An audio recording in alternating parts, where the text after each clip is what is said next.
Hello and welcome back to Cooking the Books with me, Gilly Smith, the podcast which takes us through 4 food moments from the books of our favourite food writers.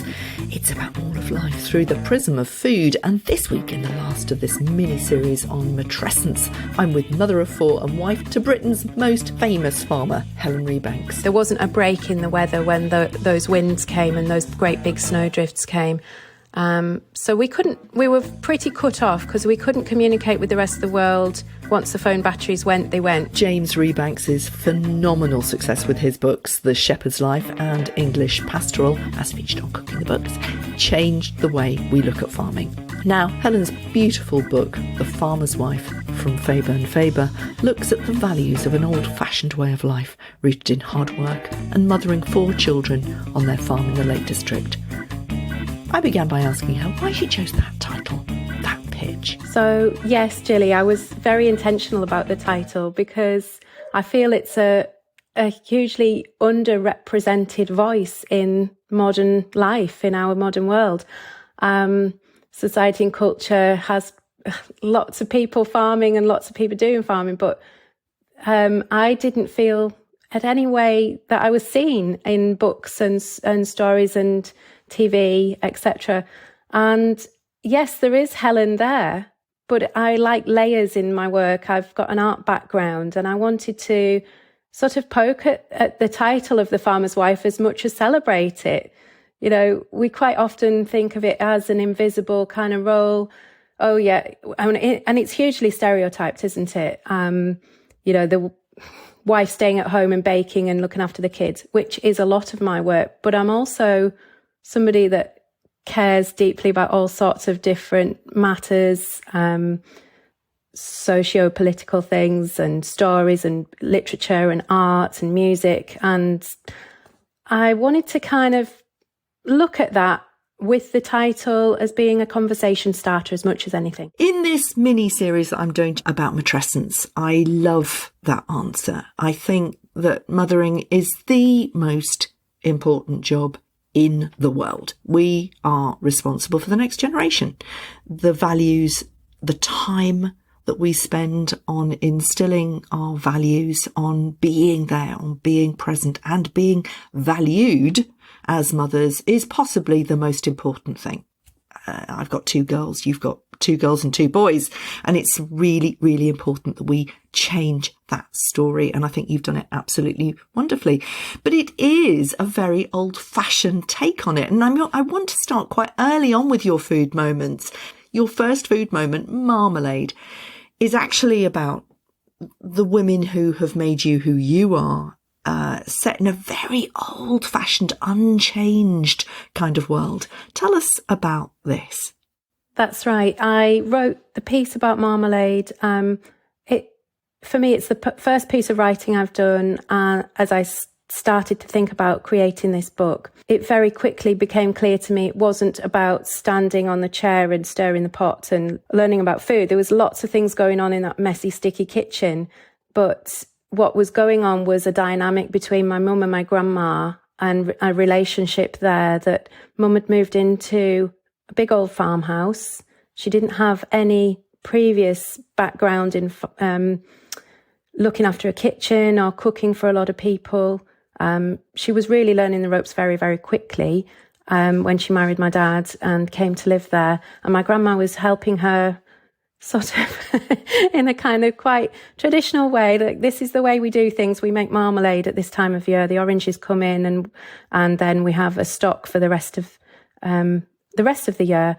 And farms follow a very seasonal pattern of work and a very seasonal pattern of food in the home.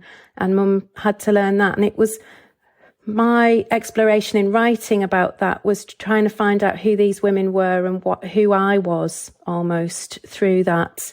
And as I worked through scenes of my life in the memoir, I was able to look at the decisions I've made along the way. And yes, to live what looks like from the outside a very traditional life. It looks like I don't have a voice. It looks like I'm living, with my husband kind of doing all the outside work, inside. But the truth of it is we're very much a team, and we we have an equal understanding that we bring lots of different things to the table, and we work out all sorts of challenges together. It's a very hard life. You know, you live up in the Lake District. You do go into some extraordinary elemental moments in this book where the wind and the rain and the snow is absolutely coming at you from everywhere. But it is absolutely your choice. And the way that you talk about those layers of the women around you is very much like that as well. It's very real, very hard. And, you know, we're very poetic and romantic very often about the granny skills and, you know, the learning from your grandmother. But actually, this is resilience, isn't it? This is reality. You have to make use of waste. You have to do all the things that, you know, we have romanticized a little bit. In one of the illustrations in the book, you've got a pile of cookbooks. I know that you're very interested in cookbooks. What do you feel about the kind of the narrative that comes out about food from your very unpretentious background? Oh, that's a great question, Gilly. I love cookbooks. I think I lose myself in them and love reading cookbooks as much as cooking from them if they're really well put together with stories about food and past and people. I learnt to cook a lot myself from watching a lot of TV chefs, particularly Ready Steady Cook was on every single day after school. And I was totally hooked on what could you find out the fridge and how could you make a meal with that? And that's basically my life today. And cookbooks, I think really well put together story like cookbooks are wonderful. I do struggle with the celebrity kind of things that I'm not always sure if the chef on the title is the person that's done all the work behind the scenes, if I'm honest. I'm wondering always how's that happened when they're extremely busy and they're presenting programs and doing all that. And I do struggle with quite a lot of Instagram perfection food. I don't eat perfect food. I love to go to a restaurant where it's presented immaculately or really deliciously put together, you know, and it's a feast for the eyes. But I cook real food that I put on the table and everybody dives in and we get on with it. And I think I make sustaining meals. I would describe them nutritious and sustaining. So I do think food has got a bit out of hand in certain social media, depictions of it. But you did grow up with your mum making good old British food, but the meat looked a bit grey, and you did elevate that, and that was the influence of the TV chef. Yes, I would say absolutely. I wanted it to look better than it did, and I don't think I appreciated the produce from the farm that we had at that time, how good it was. And I was seduced probably by packages of all sorts of different things and flavours and new ingredients coming in that we didn't have as kids. As I've got older, I've learnt to value much more good food from the land and how incredible the produce is we have from British farms. And that is the Rebanks story, and we'll go into that in a minute. But let's get romantic. Let's talk about your second food moment, which takes us right into your lovely relationship with James. And when you got together, you were 18 and he was 20, 21? He was 21 and I was 18. I saw this young guy in a corner of his farmhouse kitchen reading books. And I was intrigued, really. Well, James has been on the show, and we've heard his wonderful sort of. He is a really unusual character, which is why he's grabbed our imagination. He tells the story of the land in such a beautiful, poetic way. And you're very interested in beautiful writing, and he's very interested in beautiful writing. And it's quite extraordinary that the two of you met in such a tiny little corner of the Lake District, but you did.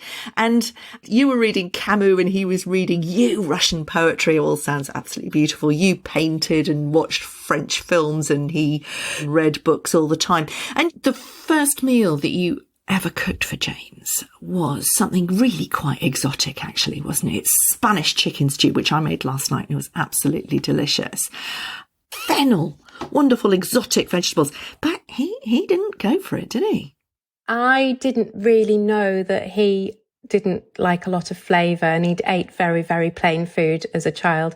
And he hadn't really liked the stews and casseroles and the mince that his mum had served up, and survived a lot on cheese sandwiches and crisps, which I'm now learning feeding to two boys that are very plain eaters.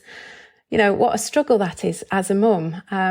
How some kids just don't really want any flavour. They just have a super sensitive palate. And then I think it's just slowly introducing flavours and textures and different foods in. He didn't like a lot of food at that time when I met him, but he's probably more adventurous than I am now. He eats everything, which is a complete relief. What I love about that food moment, though, is it's a great metaphor. You know, you were trying to express who you were on the plate as well as the canvas and in your imaginations. And there's a mismatch. You know, you're a little bit more exotic. You're trying things out. He's not going for it. And you're realizing actually that what you're choosing is quite a plain life. But you're signing up for it anyway at a very young age. You know, isn't it amazing the leaps we make without really understanding what our lives are going to look like? How on earth did you know what you were setting yourself up for? I didn't know what life was going to turn out or be or anything else. And I think I was just totally hooked on James and our relationship together, and making a life that was colourful and interesting. And I wouldn't say that the farm life has ever felt plain to me. Maybe the food might have been a bit grey at times, and certainly challenging with the weather and the demands that were over the top of my parents making a living. But I saw that, yes, I wanted to escape the farm in some way and create an interesting life, but I saw a lot as I left the farm when we lived in Oxford, a lot of other ways of living that didn't appeal to me. They didn't appeal to me in the disconnect between people and disconnect between food. And there was no community in a city that we lived in for a short time. And I started baking cakes, and I found through making and serving cakes in this small cafe huge sense of pride and pleasure in my work that I hadn't felt doing any other kind of work. And believe me, I tried a lot. I was all sorts of different jobs to make ends meet at that point in our, early relationship together when James was studying and we were away. And I think that when we came back home, we just tried to make a life together that was of our own, creative and interesting and challenging, and pay our bills just like any other young couple. And it's got us to where we are now. And I think it's still extremely challenging, but it's extremely rewarding and really exciting. Yeah, I mean, there's a real commitment, isn't there, on every level? There's a commitment to really following your dream with the farm, finding your expression in the things that you really, really care about. And also, you mentioned that a little bit about the contrasts. It's the juxtaposition of the Oxford University life and all those people who were really entitled, and the perception of a glamour that really wasn't very glamorous at all. It might have looked very shiny, but wasn't very golden to you. And it's about finding out who you are through what you don't want. You knew you really wanted to be a mother as well, and having a miscarriage at 10 weeks at a time when people didn't talk about miscarriages. I mean, I had 3 very close to each other between my 2 girls, and nobody talked about it. And it really was a thing. I mean, so many people have miscarriages, but they didn't talk about it. But it was that miscarriage that really made you realise how much you wanted children. Can you tell us a little bit for this Matrescence series how that felt to be so alone with such an extraordinary experience? Yes. Yeah, I really did feel alone. It was just James and I knew at that point. And I survived by walking an awful lot and just kind of one foot in front of the other one day at a time, really basics, and cooking helped as well, making food for us to both enjoy when he got back from long hours, because he was doing different jobs and helping on the farm with his dad. And it did feel desperately sad. There was days that I just thought, I'm never going to be able to have children. Like there was something wrong with me, and it was isolating. I'm much more like aware now. The conversation's opened up much better, that people have more support, and people should definitely talk about it and realise. I mean, it's so common and so sad, and it's hugely impactful on your life when it happens.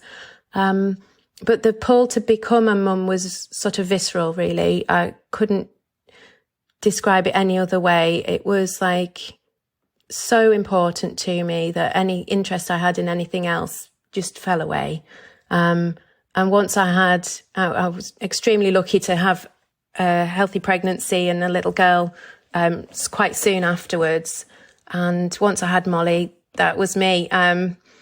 I didn't exactly know how challenging that would be, being a new mum at 27 and just kind of learning in the deep end, really, being thrown in the deep end. I didn't have any friends with babies. I don't think I'd held a newborn baby before I had our own, and brought her back from the hospital that first night. And James and I just looked at each other going, what do we do?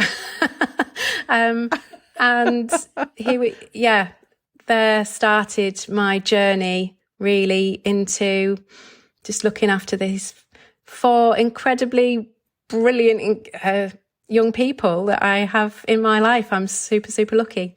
Well, I mean, before we get to the 4th, I mean, you know, when you had Molly, you had baby Bees, which pretty much straight afterwards, didn't you? And at that time, James decided to actually develop the kind of the world that you were going to live in. So he moved you into the stone barn with 3 children. Oh my God. You know, and this is James's dream at that point. You were busy with the kids. How was that to really put absolutely everything in and make life pretty damn uncomfortable? We are talking about the north of England with all of its elemental weather. How was it to just completely say, okay, James, I totally believe in you. I'm going to go with your dream here? I think there was moments where I just thought this is far too much, and it was crazy. I think James has lots of brilliant, passionate ideas and big dreams, and I generally feel like I'm the one that's making the nuts and bolts of it happen behind the scenes all the time. And we did it together. It was hard. And I think that part of writing the book was for me to pour out that struggle onto the page and kind of put it to sleep, really, and just say, we did that and we live in a beautiful place now. Our barn is gorgeous. I have the kitchen that I always dreamt of, and we have space and fields around us, and we're really making a life together for the kids here. But I won't ever, I won't forget how challenging it really, challenging is like an overused word. Like lots and lots of late nights working on things, and early mornings, and difficult conditions to live in. But lots of families go through these crazy projects to try and make a life.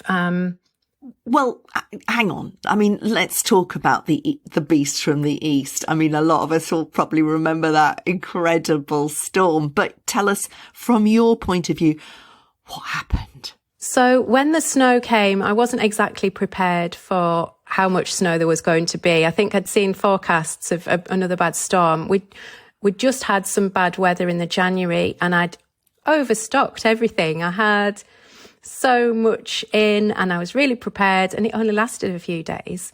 So this time, at the beginning of March, this storm started, and the snow didn't stop, and the big drifts, we were kind of hunkered down, really. It all sounds very idyllic and Little House on the Prairie kind of scenario, where we're all inside with a candle and we're making some soup on the stove, but actually the challenges were that our generator failed, and we are off-grid on the farm, so we have solar panels on our roof that were entirely covered in snow. So our generator failed, we had no electricity, and all sorts of issues of getting out to the sheep. The quad bike broke down, and Tom was just a few months old at that point. So I've got a baby in my arms, and I'm trying to keep jolly for the rest of the tribe, because the other kids were just like, can we go sledging? And it was too bad. There wasn't a break in the weather when those winds came and those great big snow drifts came. So we were pretty cut off, because we couldn't communicate with the rest of the world. Once the phone batteries went, they went. We don't have a landline, and there was no electricity. So, yeah, we were just trying to figure out a way of getting through it and see when we could get out. And we were, after a few days, our neighbour dug us out with his tractor. We didn't have a tractor at that point, so we just made the best of it. And then I realised when I watched the news afterwards that people were getting airlifted supplies in and such like, all over. It was pretty awful. And we did have moments where we wanted to kill each other because everything was too stressful. And I think when you're up against it, the nearest person to you, you take it out on, of course you do. I mean, you do say that you become monsters with each other, and that is the reality. And this, your third food moment, is the microwave dinners, which actually is a saviour. And it is about, it's in the bigger sense, it's about the time poor narrative and how, people do turn to cheap, convenient food. But let's put that in kind of context with when things are really hard, when you say it all, when a neighbour had to dig you out and you've got 4 small children. Tell us why you chose that third food moment to kind of illustrate what happens when the chips are down. I chose that moment in the book because I think that we need to give ourselves a break sometimes, and that, yes, my ideal is that we all eat extremely well, good, healthy, nutritious protein and vegetables and great food. But I'm a realist, as you say. We need to cut ourselves some slack and find some easy fixes sometimes. And there's lots of ways of doing that, whether it's a boiled egg and a bit of toast or some beans or something simple. But yeah, I'm a mum. I know that everybody wants different things at different times. And we do need to cut ourselves some slack. I'm as busy as anybody else with the jobs that we have on the farm. And yeah, I'm a bit of advocate for British farming and try and buy the best you can buy.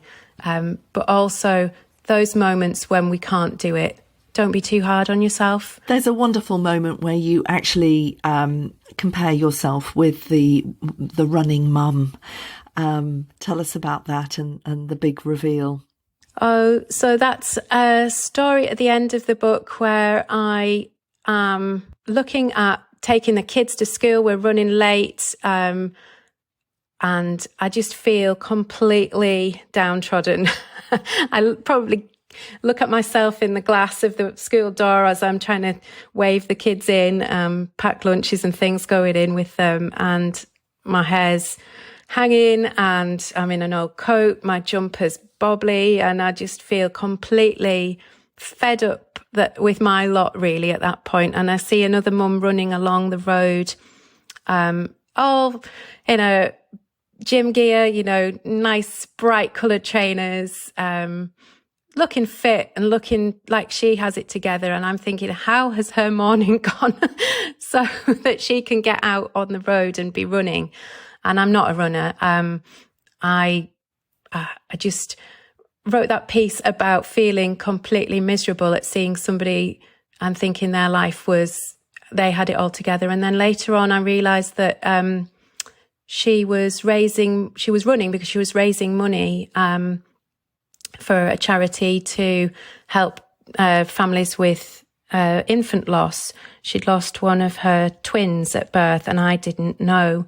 And I realised just how quickly I judged that situation, and it made me feel I'd looked at that wrong, and I hadn't had a sort of bigger picture in my mind that lots of us are doing lots of different things, and we're all struggling with something at some point. And yeah, just to try and, I wanted to share that story to just say none of us know what each other's going through. Always be kind. Yeah, absolutely. Be kind. Your fourth food moment is about purpose in mothering. And I wonder if you picked up this word mundane from Carolyn Steele's Sitopia like I did. Yes, yes, I did. I did. Tell me about that. My fourth moment was baking a birthday cake for my second daughter for her second birthday. And I had the girls in the kitchen. Molly would be about 4 and be baking with me, making a great big mess, as it always does with young children in a kitchen. And they were decorating this butterfly. So we got all the different colours of sweeties and icing and made it so pretty. And they really had done a work of art with a bit of help. And we'd had a lot of fun doing it. And I went upstairs to bath them and left the kitchen downstairs. And they ran off because they were covered in icing and really sticky. Had the bath and I came downstairs as sort of James arrived back from work, and the dog had eaten half of the birthday cake by reaching up. We had 2 Springer Spaniels at that point, and reached up and munched half of it from the table. And I just wanted to scream and cry, and just, life just stopped in a second. And I just was like, what are we going to do? There's about 40 people coming for a birthday party tomorrow, and this was the centerpiece. And I share that story because it's really about, it wasn't the birthday cake and the eating of it. It was the making of it. It was the messy making and the connection with the kids that I had in that time that was the most special bit. It didn't matter that the cake got eaten and we had to rely on Colin the caterpillar the next day from the shop. It was about doing things with the children that, however messy, they learn, they feel connected to you and loved, and that you were doing something special for them, however imperfect it was. And tell us about the mundane. The mundane jobs that we do as mums and dads all the time, that the little things that we do for our loved ones, they're not seen, they're not really appreciated 95% of the time. But when I learnt that the word mundane comes from the Latin, I don't know how you say it, mundanus, of the world, that the little things are of the world. They're the most important things that bring us all together. And it just made me want to end my book with that point, that I value them, I see other people doing these things for their loved ones, and I appreciate anything that's done for me. And it brings us all together, and it is of the world, and it is the most important work. Tell us what it feels like to be 2 published authors, the 2 of you who are so young and so dreamy about literature and art. How does that feel? Well, it's an incredible achievement from both of us that James is published by Penguin and I've got Faber, and it's like a surreal dream some days when we think about it like that. But I know how much hard work has gone in behind the scenes to make these things happen. I know the sacrifices we've made. We haven't really had a social life. We haven't had holidays for a long time, bits and pieces of holidays when we could. And we've worked long hours, night and early mornings, to really speak up for the things that we care about. And hopefully with my book being published, it's going to help other women see themselves and the people that do the work, the caring, the domestic, that this is a good life. This is an important way to spend a life. I think I held the modern world with one hand away and said, I don't really like that. I want to do this. and I want to champion other people doing that as well. Thanks for listening, and do check out my Substack for more from Helen in extra bites. I'll see you next week.